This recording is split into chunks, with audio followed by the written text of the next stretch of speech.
Bonjour à tous et bienvenue sur cette nouvelle vidéo. Aujourd'hui, on va parler mythologie japonaise et plus particulièrement de deux frères jumeaux. L'un est dieu de la foudre, l'autre dieu du vent. Vous l'avez de toute façon vu dans le titre de la vidéo. Aujourd'hui, on va parler de Fujin et Reijin.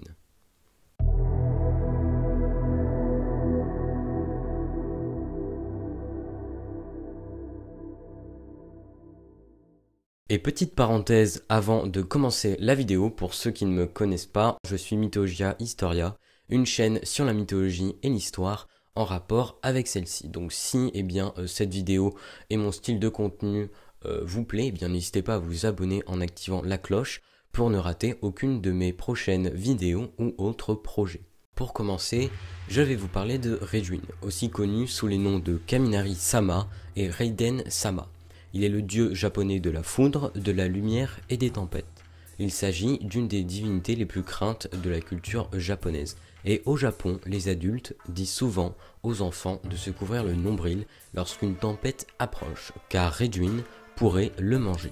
Il est souvent représenté avec une expression du visage qui laisse dégager toute son agressivité. Sa peau rouge comme celle d'un oni, un yokai dans la mythologie japonaise, le fait ressembler à un démon. Comme le dieu nordique Thor, il est armé de marteaux avec lequel il frappe sur des tambours pour créer le son des éclairs. La plupart du temps, il est représenté avec seulement 3 doigts à chaque main, ceci représentant le passé, le présent et le futur. Lors des saisons sèches, les agriculteurs les plus croyants prient Reijin pour qu'ils apportent la pluie et le tonnerre. En plus des pluies, le tonnerre a la réputation d'aider la fertilisation du riz au Japon. Et la coutume dit qu'un champ qui a été frappé par un éclair offrira une bonne récolte une fois le champ reconstruit. Comme beaucoup d'autres dieux de la mythologie japonaise, Reijin est le fils des dieux Izanagi et Izanami. Il est ainsi le frère d'autres divinités japonaises importantes, dont les célèbres Amaterasu et Susanoo. Et c'est d'ailleurs la naissance de son frère aîné Kagutsuchi, le dieu du feu, qui provoqua la mort de sa mère. Reijin est né du cadavre calciné d'Izanami, lorsqu'elle se trouvait dans le monde des morts, juste après la création du Japon.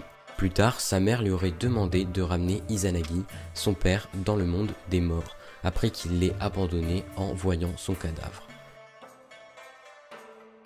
Une autre légende raconterait qu'un homme nommé Sugaru aurait capturé Reijin sur la demande de l'empereur afin de stopper les tempêtes. Ce fait héroïque aurait été accompli avec l'aide de la divinité Kannon. Fujin, aussi nommé Futen, est donc le dieu japonais du vent. Il est souvent représenté avec un sac contenant les bourrasques qu'il distribue. Son caractère bestial est retranscrit par sa tenue qui est constituée d'une peau de léopard et de son air ébouriffé, causé par les rafales qu'il laisse échapper de sa besace. A la différence de Reijin, Fujin a 4 doigts à chaque main, chacun d'entre eux représentant un point cardinal. Ce dieu est très important pour les Japonais, qui le craignent notamment pour les typhons qu'il produit. Mais attention, Fujin n'est pas qu'un dieu menaçant, puisqu'il est également vu comme un sauveur par le peuple japonais. En 1274 et 1281, il aurait protégé le Japon des invasions mongoles, en intervenant directement dans le conflit. Car en effet, la flotte du plus grand des empires de l'histoire a été frappée à 2 reprises par des tempêtes en mer, alors qu'elle tentait de mettre un pied sur l'archipel japonais afin de le soumettre. Coïncidence ou protection divine, on ne sait pas, mais ce qui est sûr, c'est que cette intervention divine sera appelée plus tard kamikaze, le vent divin par les locaux. C'est cet événement qui a donné le nom aux attaques suicides commises par les forces spéciales japonaises durant la Seconde Guerre mondiale. Et depuis, ce terme est resté dans le langage courant pour décrire des sacrifices similaires. Malgré le fait que son image soit régulièrement utilisée par les mouvements nationalistes japonais, le dieu Fujin trouverait en fait son origine dans des régions bien éloignées du Japon. Cette divinité serait apparue dans les villes d'Asie centrale qui constituaient des étapes importantes de la route de la soie. Il s'agirait en fait d'une réinterprétation du dieu grec Boréas, divinité du vent du nord. La croyance en ce dieu aurait été importée au VIe siècle avant notre ère par les troupes macédoniennes d'Alexandre le Grand, en même temps que de nombreuses autres traditions grecques. Ces influences orientales ont même complètement bouleversé l'art bouddhique, au point où de nombreuses statues du Bouddha reprennent les traits d'Apollon. Malgré leur rivalité pour le contrôle du ciel, Reijin et Fujin sont souvent représentés ensemble dans les arts traditionnels japonais. Car même s'ils sont craints pour leur caractère colérique, les deux dieux sont souvent vus comme des protecteurs. C'est pourquoi ils sont les gardiens de nombreux lieux de culte au Japon.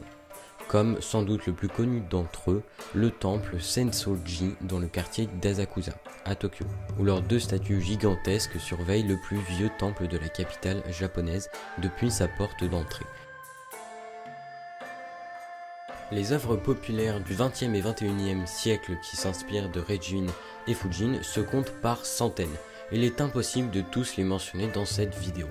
Je vais donc me concentrer sur deux exemples très appréciés en Occident, afin de vous montrer l'importance qu'ont ces deux dieux sur la culture populaire japonaise moderne. Et parmi les centaines de Pokémon, il existe deux monstres qui sont inspirés de Fujin et Reijin, Boreas et Fulguris. Ce sont des Pokémon de type vol et électrique. Ensemble, ils forment un trio de monstres légendaires avec Démétéros. Et évidemment, un autre bon exemple est le célèbre et incontournable manga Naruto, où il reprend d'une certaine façon ce mythe de l'affrontement fraternel entre le dieu du vent et de la foudre. Car même si les deux principaux personnages de ce shonen ne sont pas frères, ils sont liés entre eux et passent le plus clair de leur temps à s'affronter. Cette inspiration devient évidente lorsque l'on réalise que Naruto maîtrise le vent et Sasuke manipule la foudre. Et voilà, c'est la fin de cette vidéo. Si elle vous a plu, vous pouvez vous abonner et on se retrouve vendredi prochain 17h15 pour une nouvelle vidéo sur le monstre japonais Nure Onna.